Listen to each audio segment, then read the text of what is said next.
Le Makoku Matatu, c'est d'abord les trois pierres. La trinité terrestre, Panzu, Nzinga et Nsaku, que l'on retrouve dans l'Égypte antique avec Osiris, Isis et Nut. Sur les trois pierres, on cuisine le principe Congo, qui renvoie au principe d'équilibre et d'harmonie. On peut en déduire qu'on cuisine sur les trois pierres l'énergie de Ré, le soleil central des anciens Égyptiens.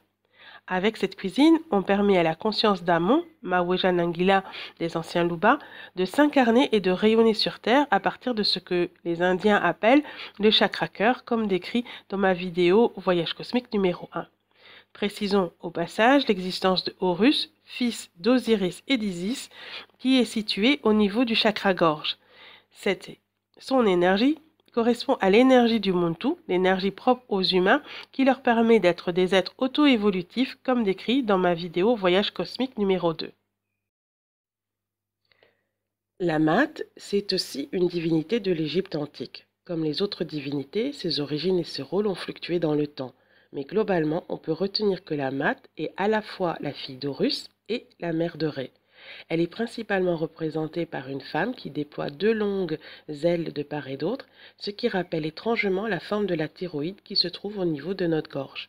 La thyroïde est une glande qui sécrète de nombreuses hormones de régulation pour la croissance, la prise de poids ou encore la température. On retient souvent que la Mat représente la justice, c'est elle qui est chargée de la pesée du cœur des morts et quelque part du jugement dernier, mais il faut rappeler qu'elle symbolise aussi et surtout l'harmonie cosmique. Elle est représentée par une plume qui flotte dans le vent sans s'y opposer. Nous pouvons ainsi déduire que la Mat n'est pas le Makoku Matatu parce qu'elle n'est pas les trois énergies de la Trinité terrestre. Elle n'est pas non plus sa résultante puisqu'elle n'est pas Horus. Elle n'est pas non plus le principe Congo parce qu'elle n'est pas Ré. La Mat serait par déduction le principe de régulation, la résultante d'un Makoku Matatu idéal, un Horus idéal, à mettre en place pour atteindre l'harmonie, le rayonnement de Ré.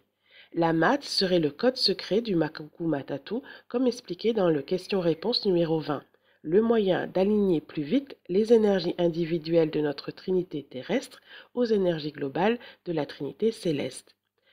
Je termine en rappelant que les anciens Congos étaient des êtres pleinement conscients. Ils ne vivaient jamais de désalignement inconscient entre les deux trinités. Ils n'avaient donc pas besoin du principe de la Mat, qui nous est indispensable aujourd'hui, puisque les énergies de nos deux trinités travaillent presque parfois en opposition.